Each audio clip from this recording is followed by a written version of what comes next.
नमस्ते आप सभी से। आज हम आप सबके बीच में एक बहुत प्यारा 2 अक्टूबर के संबंध में एक सोहर गीत लेके आए हैं। आप लोग सुनिए और पसंद आएगा तो लाइक शेयर और कमेंट जरूर करना। 2 अक्टूबर के दिन तो कितना हम पावन हो, मोरी सखिया 2 वीर जवानन के जन्म हो, यही दिन भइले हो। मोरी सखिया 2 वीर जवानन के जन्म यही दिन भइले हो। एक रहे महात्मा गांधी जी, दूसरे लाल बहादुर शास्त्री जी। हो मोरी सखिया इने की कर्तव्य परायणता की, करी सत सत नामन हो।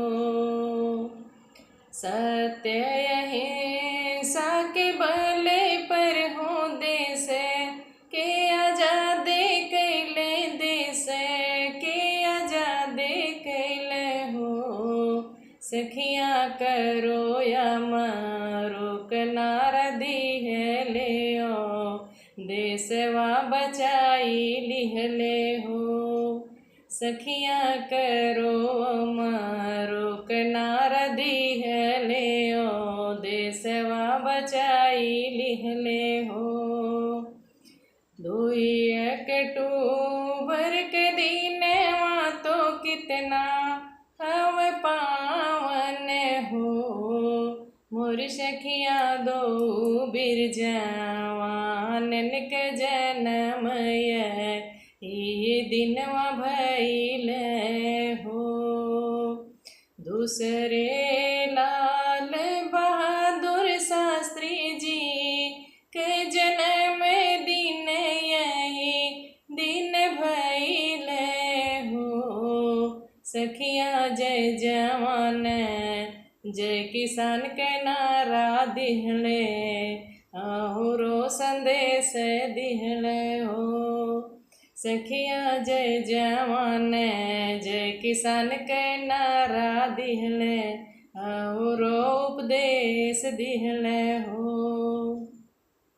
हरित क्रांति और श्वेत क्रांति के शुरुआत कैले हो।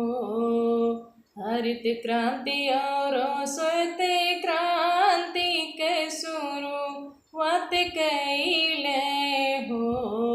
सखिया देश के किसानन के हित में बहुत प्रयास कैले हो।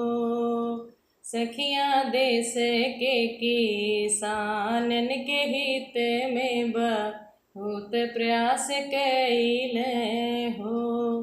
फिर से करी हम नामन बार बार नामन हो।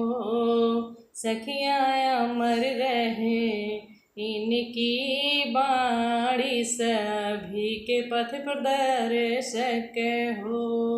सखिया अमर रहे इनकी बाणी, सभी के पथ प्रदर्शक हो।